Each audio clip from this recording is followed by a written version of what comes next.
On n'épouse pas une personne d'abord pour sa destinée. Non, non, il a une grande destinée. Non, il sera comme moi. Non, il est architecte comme moi. C'est une grave erreur. Épousez une personne d'abord à cause de ce qu'elle est aujourd'hui. Si vous épousez une personne qui admire votre destinée plus que ce que vous êtes aujourd'hui, c'est une personne qui va vous humilier lorsqu'elle va constater que votre destinée ne lui donne plus les avantages dont elle avait besoin. Je répète la phrase parce que quelqu'un dormait là-bas derrière. Je dis, si tu dis que je vais épouser ce frère parce qu'il a une grande destinée, mon frère, ma soeur, sois sûr qu'un jour dans le mariage, cette personne va t'humilier.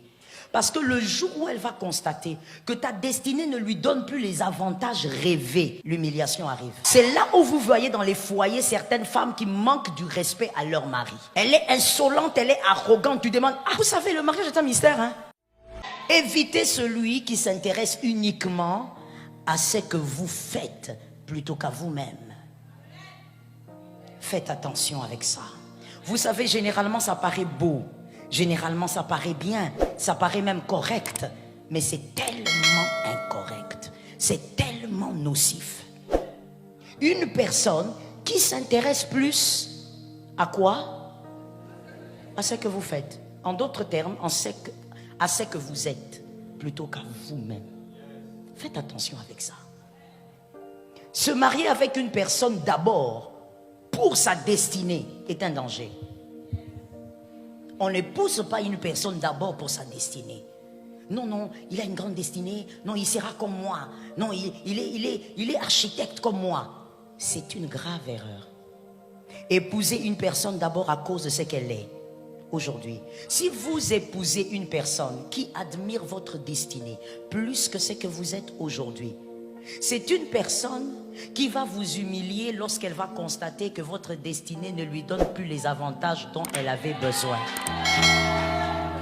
Je répète la phrase parce que quelqu'un dormait là-bas derrière. Je dis, si tu dis que je vais épouser ce frère parce qu'il a une grande destinée, mon frère, ma soeur, sois sûr qu'un jour dans le mariage, cette personne va t'humilier. Parce que le jour où elle va constater que ta destinée ne lui donne plus les avantages rêvés, l'humiliation arrive. C'est là où vous voyez dans les foyers certaines femmes qui manquent du respect à leur mari. Elle est insolente, elle est arrogante. Tu demandes, ah, vous savez, le mariage est un mystère, hein? Quelqu'un m'a entendu? Dis à un frère, c'est un mystère. Non, aide-moi, dis à celui-là, c'est un mystère. Vous allez voir un monsieur là qui est en train de crier sur une femme. La femme, elle est là calme. Mais vous regardez la femme, elle est gigantesque. Mais l'homme, il est tout là. Attention, attention avec moi. Et tu regardes, tu dis, mais la femme, elle est toute calme. Pourquoi? C'est son mari. Mais vous verrez aussi ailleurs une femme toute petite, un gars, castard. Mais elle est en train de crier. Les chope, les chope. Et tu vois l'homme, il est là. Calme-toi, non, calme-toi. Elle est toute petite comme ça. Mais elle parle. Il ne faut pas jouer avec. Le mariage est un mystère. Je lance ou je laisse. Je lance ou je laisse. Là où deux personnes se sont déjà vues nues, c'est compliqué. Est-ce que quelqu'un m'entend? Ça devient très compliqué. Attention. Celui qui t'épouse. Voilà pourquoi je veux dire aux frères qui sont ici. Les frères, donnez un amen. Les frères célibataires, un deuxième amen. Mon frère, enlève dans ton programme de drague l'exhibition de ta destinée. Dans ton programme de drague, enlève l'exhibition de ta destinée. Non, écoute, petite, moi je t'aime. Et tu sais, moi je suis grand. J'ai des promesses. Arrête ça, mon frère. Une femme doit t'aimer pour ce que tu es aujourd'hui et non pour ce que tu seras demain. Écoute et retiens pour la vie. Celui qui ne respecte pas ton présent ne mérite pas de vivre ta gloire à venir. Ça tombe sur les frères qui sont ici. Lorsque monsieur, parlons d'abord au monsieur parce que c'est vous qui draguez normalement, hein? C'est à eux de draguer. Mademoiselle, un peu de respect pour ta propre personne. J'ouvre une parenthèse. Quand tu dragues un gars, il dit non, tu te sens comment? J'ai vu une sœur quelque part en train de dire, ça fait quoi? Que Dieu te délivre, ma sœur. Dieu ne nous a pas créés comme ça. Dieu nous a créés avec une certaine fierté. C'est-à-dire que c'est toi qu'on doit suivre. C'est toi qu'on doit chase. J'ai dit à quelqu'un, arrête un peu avec un système bizarre. Monsieur, quand tu dragues une femme, il ne faut pas exhiber ta destinée. Elle doit t'aimer pour ce que tu es aujourd'hui parce qu'elle doit être capable de comprendre que la grande destinée, elle sera faite d'un aiguisement qui sera fait sur l'homme d'aujourd'hui. Tu n'exhibes pas ta destinée. Sinon, elle va aimer autre chose. Ce n'est pas toi qu'elle va aimer. Est-ce que quelqu'un m'entend? Écoute cette histoire de sagesse qui doit nous enseigner jusqu'aujourd'hui. Joseph a été vendu par ses frères parce que ses frères n'avaient pas aimé son futur. Parce que Joseph parlait trop de sa gloire à venir. Et donc, il avait été vendu par ses frères. Maintenant, écoute-moi très bien, monsieur le célibataire, mademoiselle. Si toi, tu brandis ta destinée, ta grande destinée, celui qui t'épousera, il t'épousera parce qu'il va s'organiser pour très bien se vendre auprès de toi. Les autres ont vendu Joseph, mais la personne qui veut t'épouser pour la gloire à venir va se vendre auprès de toi. Elle va s'organiser pour très bien se vendre.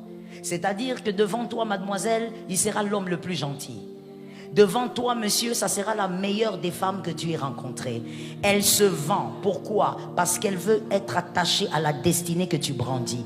Qu'on t'épouse aujourd'hui et qu'on façonne l'homme d'aujourd'hui pour qu'il soit celui qui doit être demain. Est-ce que quelqu'un m'entend? Jonathan et David s'étaient beaucoup aimés.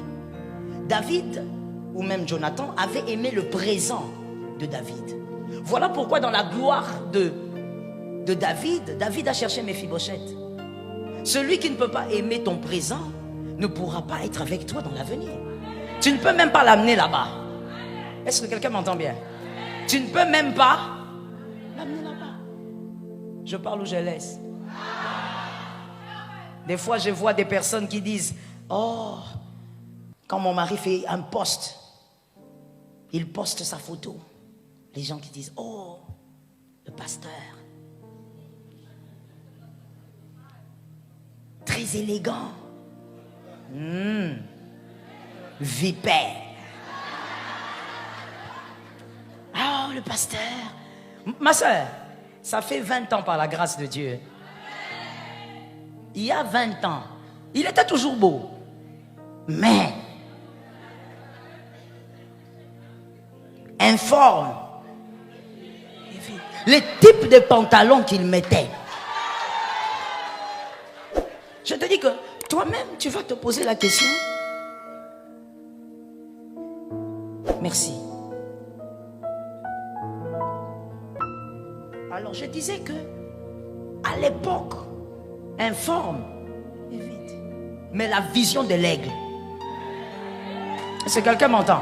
La vision de l'aigle. Mais écoute, tu ne peux pas accepter pour une grande destinée une personne qui ne supporte pas ton présent. Voilà pourquoi on ne va pas épouser quelqu'un qui t'a approché parce qu'elle a appris que ton présent est glorieux. Que Jésus t'épargne.